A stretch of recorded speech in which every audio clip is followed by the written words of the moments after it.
印度尼西亚华人伊斯兰联合会南苏门答腊省区域理事会2025年至2030年度管理层就职典礼在巨港正和清真寺隆重举行。这次活动成为组织巩固内部团结的重要契机，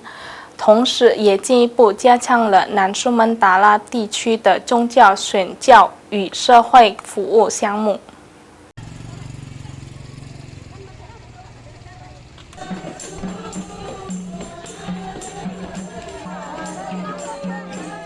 印度尼西亚华人伊斯兰联合会南苏门答腊省区域理事会2025至2030年度管理层就职典礼于2025年12月7日星期日在巨港正和清真寺举行。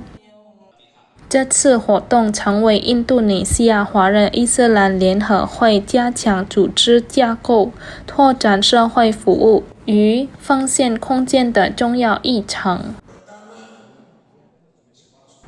印度尼西亚华人伊斯兰联合会南苏门答腊省区域主席甘密表示，本次就职典礼是新一届理事会的重要里程碑，有助于推动管理层更加有方向性的开展工作，进一步强化印度尼西亚华人伊斯兰联合会作为跨社区培育与协作平台的角色。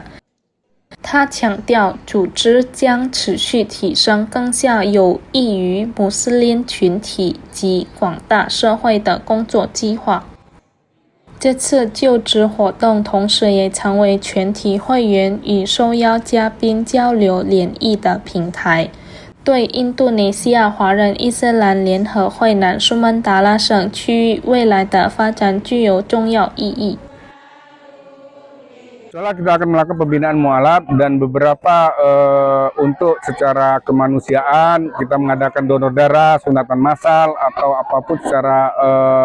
berkepentingan untuk agama ya, kita siar agama. Seolah seluruh dari PT se-Sumsel dan se-Indonesia kita bersatu kembali, seolah untuk saling merapatkan barisan. Harapan kita ke depan PT bisa membantu semua jaringan ya, bukan khusus Tionghoa aja。与此同时，印度尼西亚华人伊斯兰联合会南苏门答腊省区域宗教宣教事务负责人马蒂补充表示，2025年至2030年度管理团队将优先强化宗教宣教工作，提升宗教活动质量，并拓展以父权为基础的社会服务项目。他希望社会各界的支持能够推动相关计划顺利落实。Alhamdulillah, Masya Allah. Ya, karena doanya mudah-mudahan kita bisa memberi manfaat kepada masyarakat secara umum. Apalagi sudah dapat arahan dari Bapak Gubernur